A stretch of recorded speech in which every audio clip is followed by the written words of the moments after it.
Welcome to cooking it simple. ഞാൻ ജെസി. ഇന്ന് എത്തിയിട്ടുള്ളത് അറബിക് ബ്രെഡായ ഫത്തയറിന്റെ റെസിപ്പി ആയിട്ടാണ്.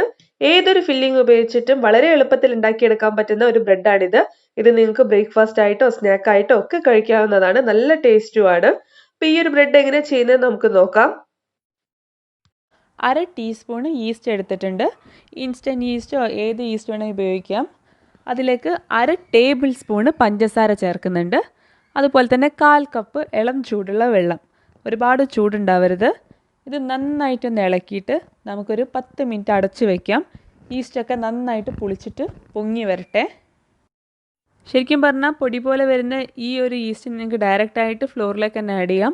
പക്ഷേ എല്ലാവരുടെ കയ്യിലും ഇതുണ്ടാവണമെന്നില്ല. അതുകൊണ്ടാണ് ഞാൻ ഈ ഒരു മെത്തേഡ് തന്നെ കാണിക്കുന്നത്. 10 മിനിറ്റ് കഴിഞ്ഞപ്പോൾ ഈസ്റ്റൊക്കെ നന്നായിട്ട് പുളിച്ച് പൊന്തി വന്നിട്ടുണ്ട്. അപ്പോൾ അതിലേക്ക് ഞാൻ 1.5 കപ്പ് മൈദ ചേർത്ത് കൊടുക്കുകയാണ്. 250 ml കപ്പിലാണ് മെഷർ ചെയ്തിട്ടുള്ളത്. ഇനി നമുക്കിതിലേക്ക് 1 ടേബിൾ സ്പൂണ് ഓയിൽ ഒഴിച്ചു കൊടുക്കണം. സാധാ സൺഫ്ലവർ ഓയിൽ തന്നെയാണ് എടുത്തിട്ടുള്ളത്. അതുപോലെ 1 ടേബിൾ സ്പൂൺ ബട്ടർ അല്ലെങ്കിൽ വെജിറ്റബിൾ ഗീ. ഞാനിവിടെ എടുത്തിട്ടുള്ളത് വെജിറ്റബിൾ ഗീ ആണ്. ഡാൽഡ പോലെയൊക്കെയുള്ള വനസ്പതി ഗീ തന്നെയാണ്. ഇനി ഇതിലേക്ക് നമുക്ക് ആവശ്യത്തിനുള്ള ഉപ്പ് ചേർത്ത് കൊടുക്കാം. ഞാനിപ്പോൾ ഏകദേശം അര ടീസ്പൂണിൻ്റെ അടുത്ത് ഉപ്പ് ചേർത്തിട്ടുണ്ട്. എന്നിട്ടിത് നന്നായിട്ടൊന്ന് മിക്സ് ചെയ്യുക. അതിനുശേഷം നമുക്കിത് നന്നായിട്ട് കുഴച്ചെടുക്കണം. കുഴയ്ക്കാനായിട്ട് ഞാനും ഇളം ചൂടുള്ള വെള്ളം തന്നെയാണ് എടുത്തിട്ടുള്ളത്.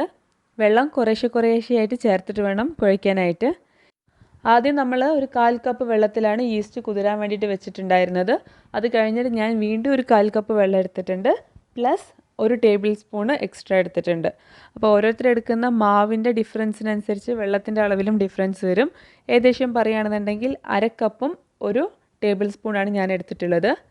മാവ് നന്നായിട്ട് കുഴച്ച് കഴിഞ്ഞാൽ അതിനെ നമുക്ക് ഒരു കൗണ്ടർ ടോപ്പിലേക്ക് മാറ്റാം. കുറച്ച് മൈദ തൂവിയിട്ട് കൈയിൻ്റെ ഈ ഒരു ഭാഗം വെച്ചിട്ട് അമർത്തി കുഴച്ചെടുക്കുക. ഇതുപോലെ നന്നായിട്ട് അമർത്തി റോൾ ചെയ്തിട്ട് വേണം കുഴച്ചെടുക്കാനായിട്ട്. ശരിക്കും പറയുകയാണെന്നുണ്ടെങ്കിൽ വേറെ ഏത് ബ്രെഡും ചെയ്യുന്ന അതേ ഒരു മെത്തേഡ് തന്നെയാണ് നമ്മൾ ഇതിനായിട്ടും ഫോളോ ചെയ്യുന്നത്. നന്നായിട്ട് മാവ് കുഴച്ചെടുത്ത് കഴിഞ്ഞാൽ നല്ല സോഫ്റ്റ് ആയി കിട്ടും. ഈ ഒരു രീതിയിലായി കഴിഞ്ഞാൽ ഇത് നന്നായിട്ട് നമുക്ക് റോൾ ചെയ്തിട്ട് ഒരു ബോൾ പോലെ ആക്കിയിട്ട് എടുക്കാം. ബോൾ പോലെ ആക്കിയെടുത്ത മാവ് നമ്മൾ റെസ്റ്റ് ചെയ്യാനായിട്ട് വെക്കണം. അപ്പൊ ഞാൻ നേരത്തെ നമ്മൾ മാവ് കുഴച്ചിട്ടുള്ള ആ ഒരു ബോൾ തന്നെയാണ് റെസ്റ്റ് ചെയ്യാനായിട്ട് വെക്കുന്നത്. അതിന് മുന്നേ ആയിട്ട് നമുക്ക് ആ ബോളിന്റെ അടിഭാഗത്ത് കുറച്ച് ഓയിൽ ഒന്ന് തടവി കൊടുക്കാം. അതിനുശേഷം നമ്മൾ ഉരുട്ടിയെടുത്തിട്ടുള്ള ഈ ഒരു മാവ് ആ ബൗളിലേക്ക് ഇറക്കി വെക്കാം. എന്നിട്ട് ഒരു നനവുള്ള ടവൽ കൊണ്ടോ അതല്ല ഒരു ക്ലീൻ ഫിലിം കൊണ്ടോ ഒന്ന് കവർ ചെയ്തിട്ട് ഇത് ചൂടുള്ള ഏതെങ്കിലും ഒരു ഭാഗത്ത് നമുക്ക് പൊങ്ങാനായിട്ട് വെക്കാം. 1 മണിക്കൂറാണ് ഇത് നമ്മൾ റെസ്റ്റ് ചെയ്യാനായിട്ട് വെക്കേണ്ടത്. 1 മണിക്കൂർ കഴിഞ്ഞാൽ മാവ് നന്നായിട്ട് പൊങ്ങി വരും. ഡബിളിലും കൂടുതലായിട്ട് പൊങ്ങി വരും. അങ്ങനെ പൊങ്ങി വന്ന മാവ് നന്നായിട്ട് അമർത്തിയിട്ട് അതിൻ്റെ അകത്തുള്ള എയർ പോക്കാം. അതിനുശേഷം നമുക്ക് ഈ ബ്രെഡ് എങ്ങനെയാ ഷേപ്പ് ചെയ്യുന്നത് എന്നുള്ളത് നോക്കാം. ഞാൻ പറഞ്ഞല്ലോ നിങ്ങൾക്ക് ഏത് ഫില്ലിംഗ് വേണമെങ്കിലും ഉപയോഗിക്കാം. ഞാനിപ്പോൾ ചെയ്യുന്ന ഫില്ലിംഗ് എന്ന് പറഞ്ഞാൽ കുറച്ച് പിസ്സ സോസ് എടുത്തിട്ടുണ്ട്. അതിലേക്ക് കുറച്ച് അരച്ചിട്ടുള്ള പേസ്റ്റ് പോലെ ആക്കിയിട്ടുള്ള മിൻസ് ആക്കിയിട്ടുള്ള ചിക്കൻ ഇട്ട് കൊടുക്കുന്നുണ്ട്. മിക്സിയിൽ വെറുതെ ചിക്കൻ ഒന്ന് അരച്ചെടുത്തിട്ടുള്ളതാണ്. അത് നന്നായിട്ട് മിക്സ് ചെയ്തിട്ട് ഈ ഒരു മിക്സ്ചറാണ് ഞാനിപ്പം ബ്രെഡിൽ വെക്കുന്നത്. നിങ്ങൾക്ക് പ്ലെയിൻ ആയിട്ട് ചീസോ അതല്ല സാത്തറോ വേറെ എന്ത് ഫില്ലിംഗ് വേണമെങ്കിലും വെക്കാം. ഞാനിപ്പോൾ അതാ ഒരു ബോർഡിന്റെ മേലെ കുറച്ച് മൈദ തൂവിയിട്ടുണ്ട്. എന്നിട്ട് ചെറിയ ബോളുകളാക്കി എടുത്തിട്ടുള്ള മാവ് വെച്ചു കൊടുക്കുക. ഇത് നീളത്തിൽ ആണ് നമ്മൾ പരത്തിയെടുക്കേണ്ടത്. ഒരുപാടൊന്നും പരത്തണ്ട. കുറച്ച് കട്ടി തന്നെ വേണം പരത്താനായിട്ട്. നല്ല തിന്നായി പോരുത്. ഈ ഒരു രീതിയിൽ പരത്തിയിട്ടെടുക്കുക ഓവൽ ഷേപ്പിൽ. അതിനുശേഷം നമ്മുടെ ഫില്ലിങ് നടുഭാഗത്തായിട്ട് ഇതുപോലെ വെച്ചു കൊടുക്കുക. എന്ത് ഫില്ലിങ് വേണമെങ്കിലും നിങ്ങൾക്ക് വെക്കാം. ഒന്നില്ലെങ്കിൽ നിങ്ങൾ സമൂസ ചെയ്യുന്ന ഫില്ലിങ് ആണെങ്കിൽ പോലും നിങ്ങൾക്ക് വെക്കാം. അതിനുശേഷം രണ്ടറ്റത്തായിട്ട് ഇതുപോലെ കുറച്ച് വെള്ളം തൊട്ട് കൊടുക്കുക.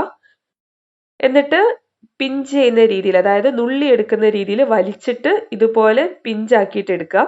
അപ്പൊ നിങ്ങൾക്ക് ആ ഒരു ബോട്ട് പോലെയുള്ള ഷേപ്പ് ആയിട്ട് കിട്ടും. ഈ ഒരു രീതിയിലാണ് നമ്മൾ ഈ ഒരു ഫത്തായർ ബ്രെഡ് ചെയ്യുന്നത്. നല്ല രീതിയിൽ തന്നെ പിഞ്ച് ചെയ്യണം. ഇല്ലാന്നുണ്ടെങ്കിൽ ബേക്ക് ചെയ്യുന്ന സമയത്ത് അത് തുറന്നു പോകും. ഞാനിപ്പോൾ അതുപോലെ 3 ചെയ്തിട്ടുണ്ട്. പ്രീഹീറ്റ് ചെയ്ത ഓവനിൽ 180°C 15 മുതൽ 20 മിനിറ്റ് വരെയാണ് ബേക്ക് ചെയ്തെടുക്കേണ്ടത്. ഇതുപോലെ മുകൾ ഭാഗം ഗോൾഡൻ ബ്രൗൺ ആയി കഴിഞ്ഞാൽ ഓവനിൽ എടുക്കുക. ഇതേപോലെ തന്നെ നിങ്ങൾക്ക് റിപ്പീറ്റ് ചെയ്യാം. ഈ ഒരു മാവ് വെച്ചിട്ട് നിങ്ങൾക്ക് ഏകദേശം 8 മുതൽ 10 വരെ ഫത്തായർ ചെയ്തെടുക്കാനായി പറ്റും. ബേക്ക് ചെയ്തതിനു ശേഷം ഏതെങ്കിലും പാത്രത്തിൽ അടച്ചു വെക്കുകയാണെങ്കിൽ നല്ല സോഫ്റ്റ് ആയിട്ട് കിട്ടും.